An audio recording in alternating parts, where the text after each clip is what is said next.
Good afternoon, everybody. Welcome back to Broadband Heroes. I'm Nick. I'm here with some very fine gentlemen who I definitely believe are heroes in the work that they do in the broadband space. And we're excited to dive into a little bit about what they're doing and learn something new about some initiatives to help really bring the critical factors of broadband to communities to life. So let's start with just some basic introductions. We'll start with you, Bill. All right. Thanks, Nick, and thanks for having us. Bill Blackford. I'm the general manager and CEO of now FTI Wi-Fi. I actually, a year ago today, I announced the rebranding. We started out as Farmers Telephone. We've been in business for 104 years in Southwest Colorado. Only 104 years? Only. I mean, yes, geez, I that's know. like, wow. I mean, I've only been there a year and a half.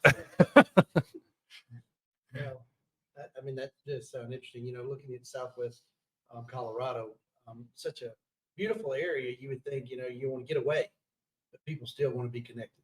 That's amazing. Absolutely. And I think COVID and other things like that taught us that people need to be connected. All right. So introduce yourself to. I'm Quin Jordan. I'm the executive director for Mississippi Broadband Association. I kind of say that we're ISP focused, but community centric. That's a good tagline. We really look at the holistic approach to how do we connect rural Mississippi to fiber-based technology. What do you think the most important thing is you do? Literally, the 75-year-old lady that we just completed our digital literacy class in Warren County, which is the southern part of the Mississippi Delta, that told me that because of this, she's going to go back and get her GED. She dropped out in the third grade, and she wants to show her kids that there's a chance, and there's always a chance to break persistent poverty. Wow, that's awesome. I think, and Bill, you can probably appreciate. I mean, I wanted to have you guys on together because I think you with what farmers, the legacy of that to now FTI Wi-Fi, it's clear community is a big part for both of what you guys do. And I guess what about the community is the most important thing you are trying to do with technology and moving away from just what the technology is, but truly what it will give the community? Yeah, I mean, our motto is really the core focus is building a better community by connecting lives, very similar to Quin. And, we're not out to just make a bunch of money. We're out there to try to connect the community. And, that's a loaded question, right? Because there's lots of reasons, whether it's the kid who can't make it to school, maybe a kid who has to stay on the farm to be able to, go to school or work remotely to continue to work on the farm, to, just everyday, whether it's entertainment, allowing individuals to stay connected. Where we're at is very rural, of course. And how we started was farmers had to ride 20 miles to make a phone call. And so they decided we're going to band together and we're going to build a phone company. And that spirit is still alive in the business today, of connecting people, connecting lives. And again, it's I think infamous really in the way and the reasons why we connect those folks.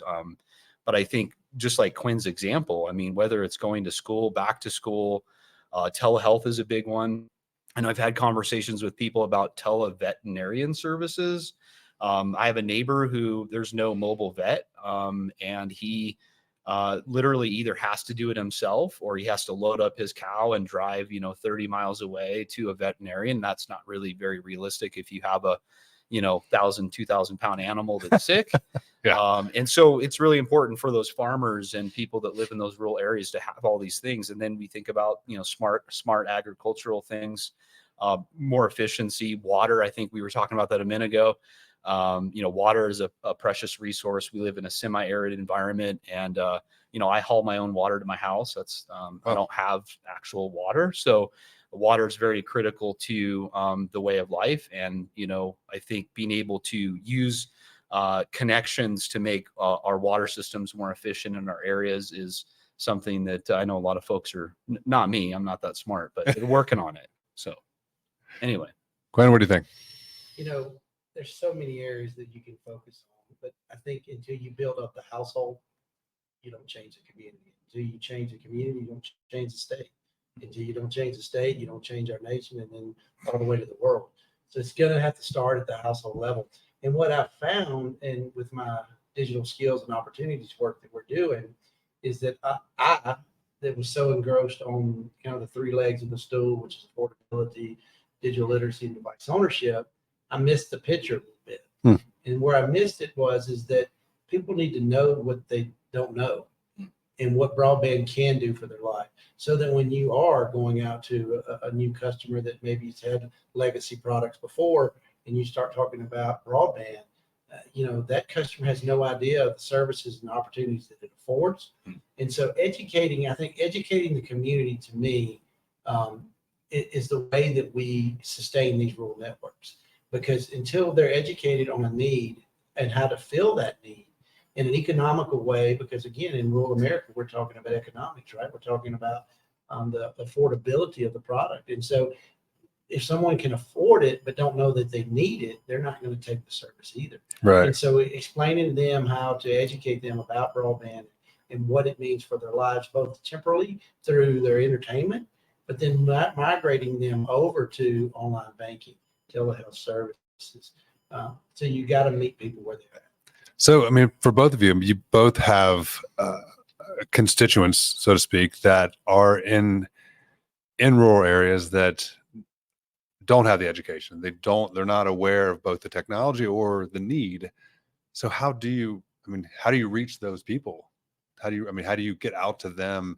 If you're saying change the household, how do you touch them? Like, Bill, I'll let you go. Yeah, I think what Quin sounds like, he's got a program in place. I know one of the things that I've talked about doing, I've talked to a few people to put it together, is to get some kind of lead experts to come into the community to teach like the farming community about how or why, broadband or high-speed connection can make a difference on their farm. Because I talked to I've talked to a few farmers, and they're kind of like, I don't need that, or I don't want anybody eavesdropping on me. They're very, kind of ignorant of some of the things.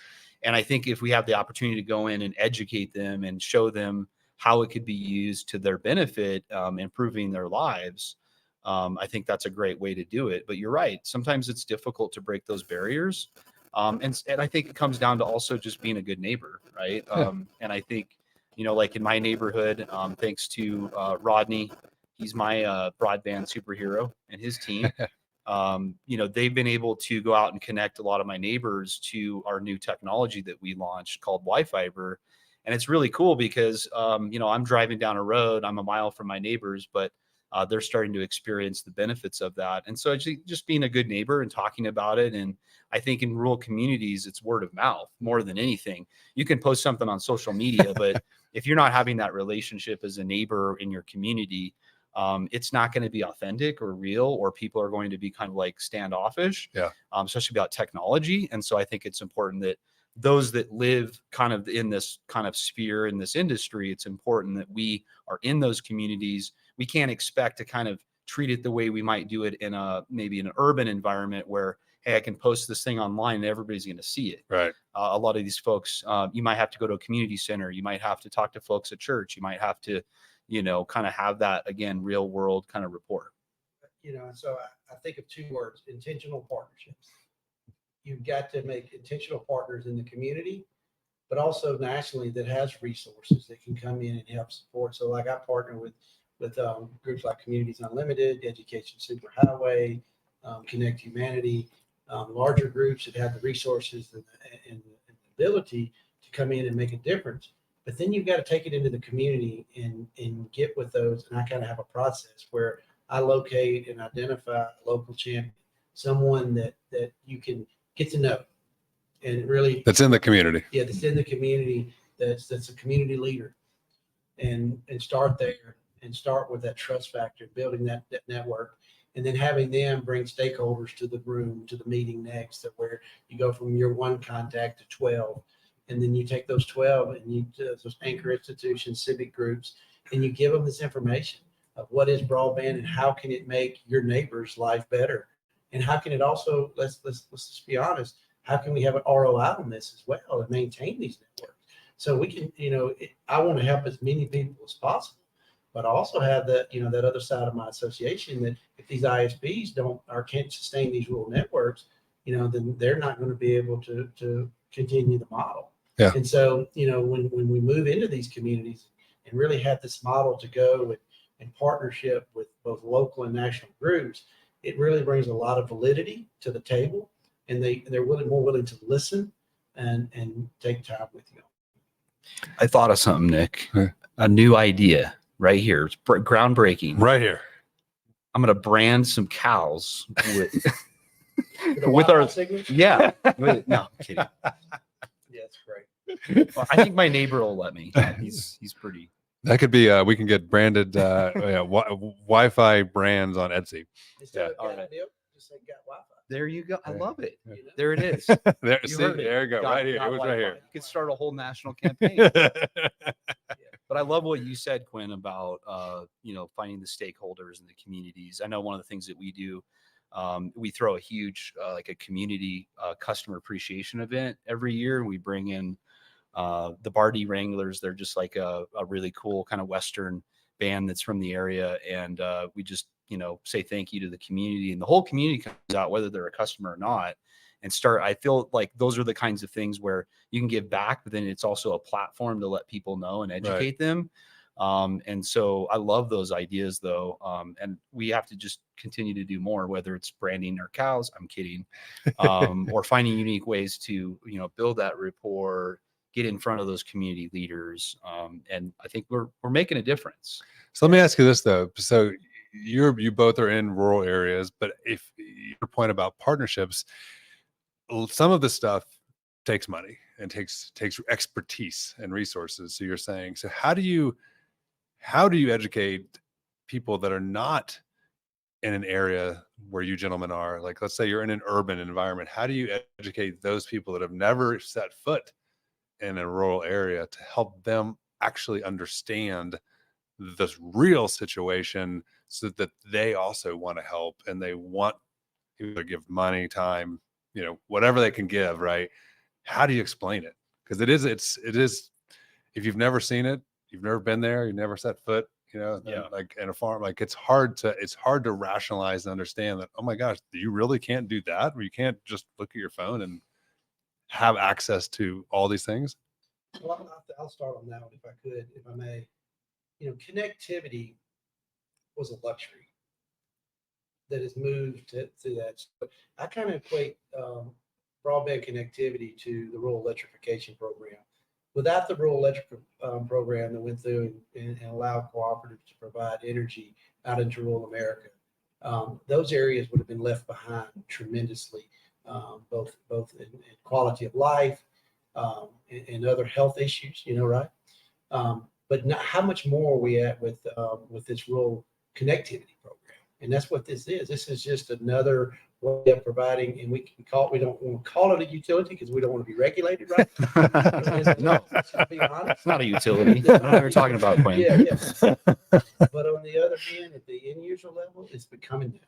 It's becoming a staple in their life, and not giving them that access to me is something that we're foregoing some great people in this country the opportunity to move into that true 21st century of connectivity and being able to provide for their family. Like in our area, I mean, this is going to be just blow your mind, but I'm sure y'all did too. But our kids would have to go to the local church or the community center to get Wi-Fi to do their homework.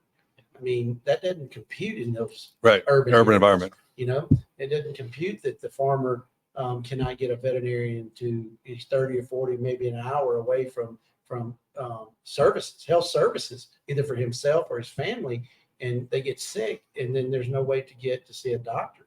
And so these things that we're providing and rolling out into rural America is bringing your life and your quality of life to these people that are unreached, and I think it's something worth partnering on. Let me ask you a question around generation. So obviously in the telecom world and just broadband, right, it is by and large an older generation of people, right, that are running, building networks, doing things. And I could say that because I'm 50, so I can, You hit the club. I hit the club. But I think, your point about the woman who graduated college and like that, or, access to that, like it's amazing. But how do you get the next generation of people that are either growing up in these rural areas? Like, how do you get them excited? How do you get the younger people in urban areas to get excited about this stuff and really bring it home and make it real? How do you make it real for these people? Wow, that's really deep. I was So- first last year. Yeah, okay. Yeah, I mean, I think kids are excited about broadband, right? I mean, they can't live without it. I've got They just don't call it broadband. they call it Wi-Fi. They don't even know the word broadband. Yeah, is. they call it Wi-Fi, and they're so connected. They grew up in a world where they have never not been connected. And it's kind of interesting because there's two parts to that. There's the part about being excited about, being connected, but then there's the part about getting them excited and, bringing them into the industry.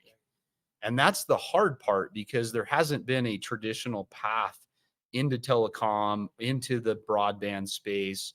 I know that there's a few players right now, like the telecom school that I've recently heard about here in Denver.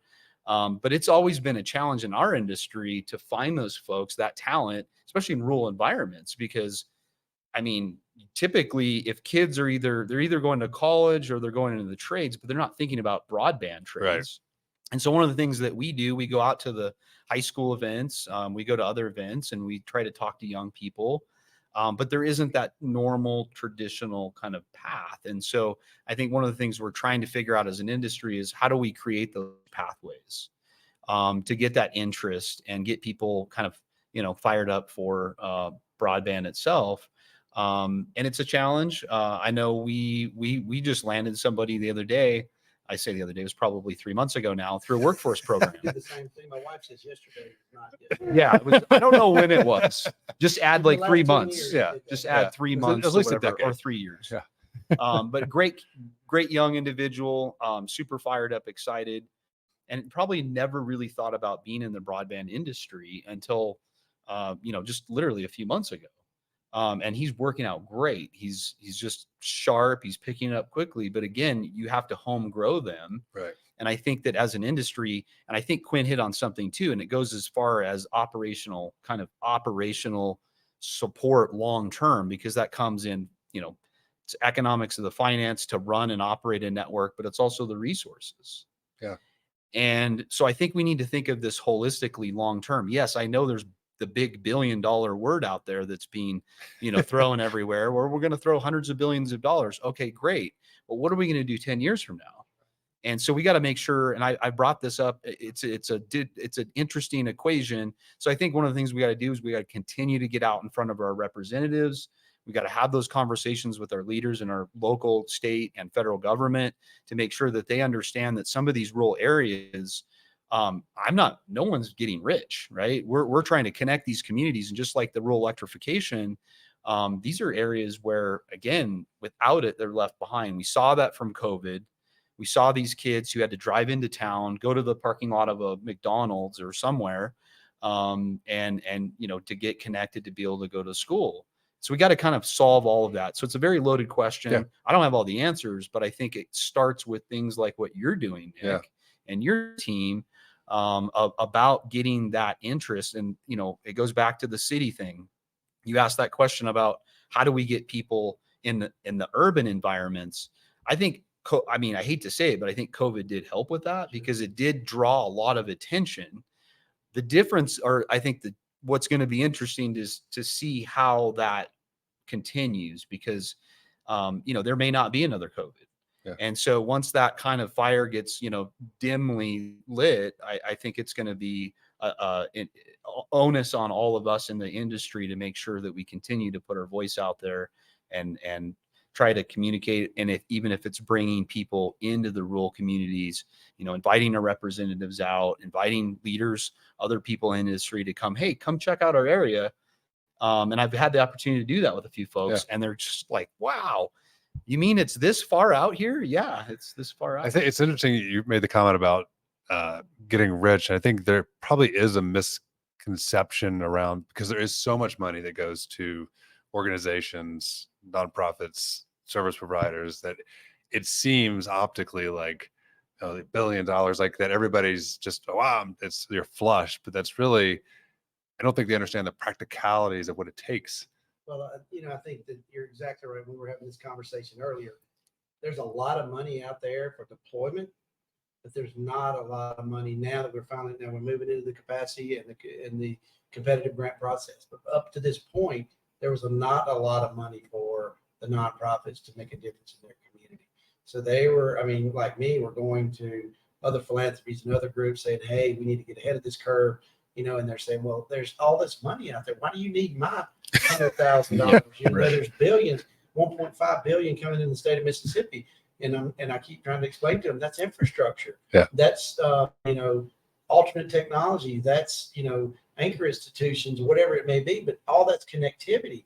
There's very little money set aside for adoption or awareness. And so, like Mississippi, I think got 10 million, and by the time that they do some of the work that they're doing, there's about 5 million to grant. That's got to last 5 years.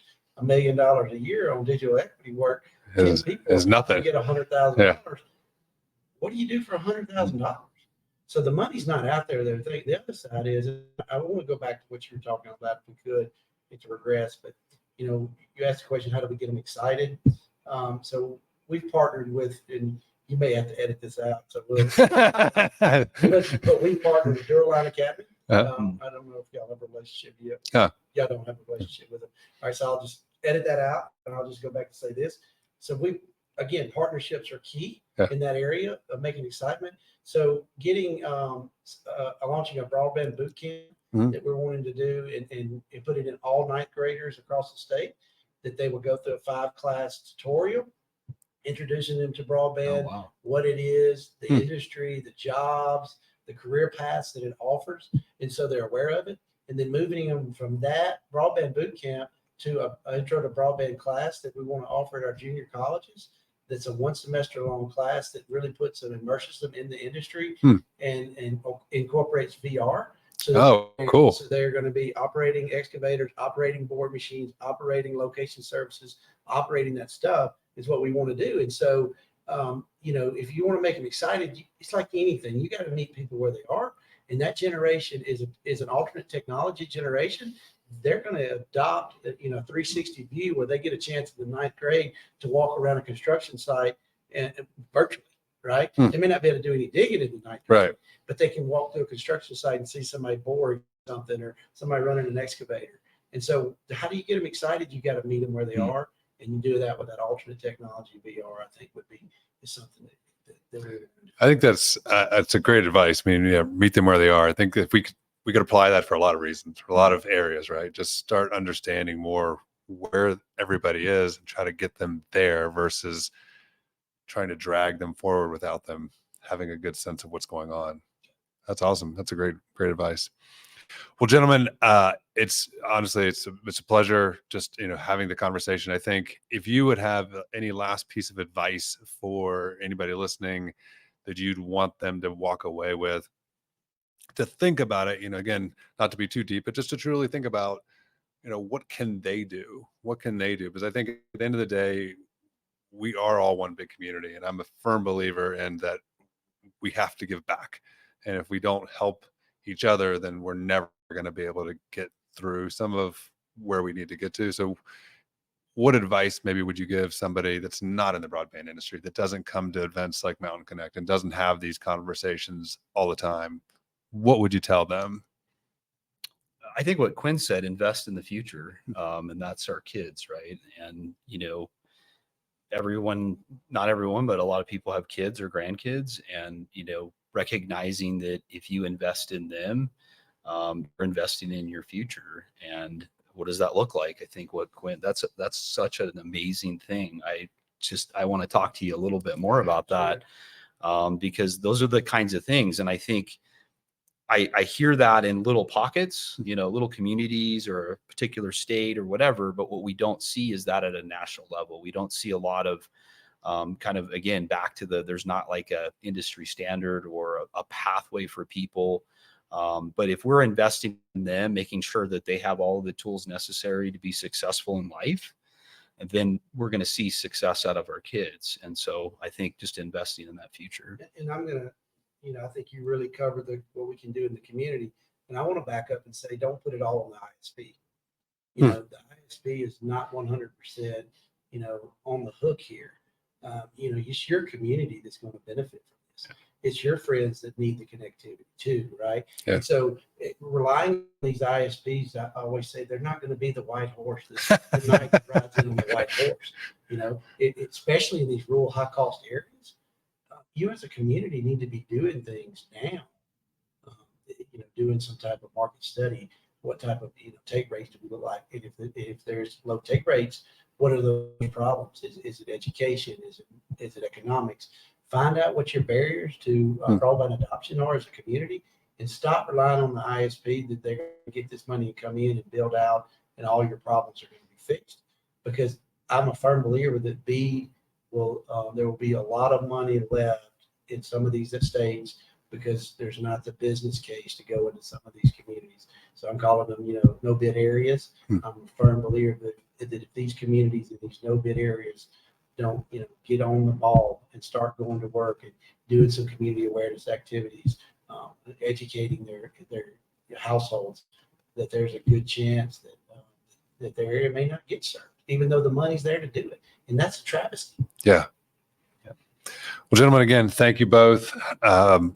Really, honestly, all inspiring work that you both do to help bridge the digital divide. So thank you for being Broadband Heroes. And you can catch this episode on YouTube, Spotify, or wherever you get your content. So thanks again, guys. We appreciate it. Thanks, Nick.